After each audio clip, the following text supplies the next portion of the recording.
कभी सोचा है कि जब हम एआई से कुछ भी पूछते हैं तो वो जवाब आता कहाँ से है? मतलब लगता तो एकदम जादू जैसा है ना? पर असल में इसके पीछे एक बहुत बड़ी, एक असली दुनिया है। तो चलिए, आज हम उसी दुनिया में झांक कर देखते हैं और जानते हैं कि एआई का असली चेहरा कैसा है। अच्छा, आप सबने चैट जीपीटी तो यूज किया ही होगा, है ना? बस एक सवाल टाइप करो और बूम, जवाब हाजिर। पर कभी एक सेकंड रुककर ये सोचा है कि आखिर ये सब चल कैसे रहा है, ये जादू हो कहाँ से रहा है? तो राज की बात यह है कि ये कोई जादू है ही नहीं, ये असल में फैक्ट्रियों में बनता है। हाँ, बिल्कुल सही सुना आपने। लेकिन ये कोई मामूली फैक्ट्री नहीं है, ये है एआई फैक्ट्रियां, जहां कोई सामान नहीं बल्कि समझदारी बनती है। तो चलिए फिर तैयार हो जाइए, हम इन अनोखी एआई फैक्ट्रियों के दरवाजे खोलने जा रहे हैं। देखते हैं कि इनके अंदर आखिर होता क्या है। तो ये जो एआई फैक्ट्रियां हैं ना, ये असल में बहुत बहुत बड़े डेटा सेंटर्स होते हैं। इतने बड़े कि आप सोचिए शहर के कई ब्लॉक्स के बराबर। और जैसा मैंने कहा, यहाँ कारें या फोन नहीं बनते, यहाँ बनती है इंटेलिजेंस, यानी कि बुद्धिमत्ता। अब देखिए, हर फैक्ट्री का एक इंजन होता है ना, जो उसे चलाता है। इन एआई फैक्ट्रियों के इंजन हैं हजारों लाखों पावरफुल कंप्यूटर चिप्स, जिन्हें हम जीपीयूज कहते हैं। यही वो चीज है जो एआई को सीखने और सोचने की जबरदस्त ताकत देती है। लेकिन जब इतने सारे इंजन एक साथ फुल स्पीड पर चलते हैं तो दो चीजें पैदा होती हैं, बेहिसाब पावर और उससे भी ज्यादा गर्मी। और यहीं से कहानी में एक बहुत बड़ी चुनौती सामने आती है। 260 किलोवाट, बस ये एक नंबर याद रखिए।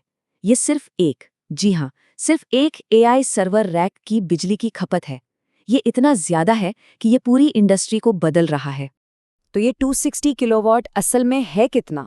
इसको ऐसे समझिए, कल्पना कीजिए कि एक साथ 150 एयर कंडीशनर, मतलब 150 एसीज फुल पावर पर चल रहे हैं।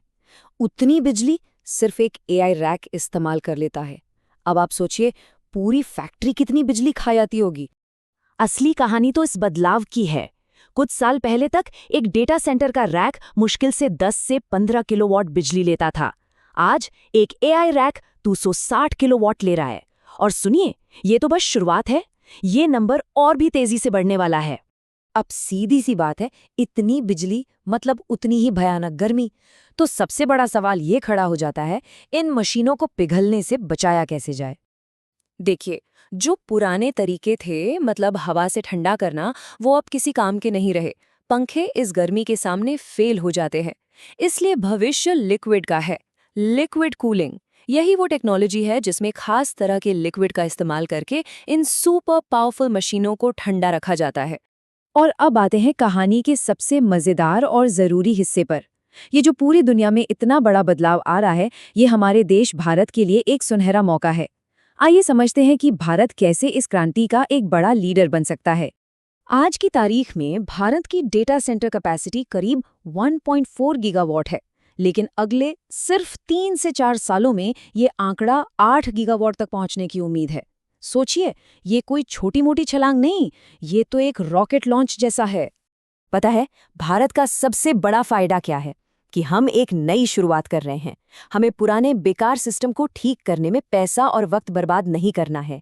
हम सीधे भविष्य बना रहे हैं, एकदम लेटेस्ट, सबसे एडवांस्ड और सबसे कुशल एआई फैक्ट्रियां। ये एक बहुत बड़ी बढ़त है। तो इतनी सारी बड़ी बड़ी बातों का आम इंसान के लिए क्या मतलब है? ये एआई क्रांति हमारे और आपके जीवन पर कैसे असर डालेगी? देखिए, अगर आप स्टूडेंट हैं तो ये नई टेक्नोलॉजी और एआई स्किल्स सीखने का सबसे सही समय है। इनकी डिमांड बहुत ज़्यादा होने वाली है। अगर आप नौकरी करते हैं तो समझिए कि आपकी कंपनी में एआई का इस्तेमाल कैसे हो सकता है। और अगर आपका कोई बिजनेस है तो एआई से जुड़े नए अवसर तलाशने का ये एक सुनहरा मौका है। तो आखिर में याद रखने वाली सबसे ज़रूरी बात ये है, ये जो नई फैक्ट्रियां बन रही हैं, ये कोई सामान नहीं बना रही, ये समझदारी बना रही हैं। और इन फैक्ट्रियों के साथ भारत सिर्फ एआई इस्तेमाल करने वाला देश नहीं, बल्कि एआई बनाने वाला देश बन रहा है। और ये एक ऐसा बदलाव है जो सिर्फ भारत ही नहीं, बल्कि पूरी दुनिया का भविष्य तय करेगा।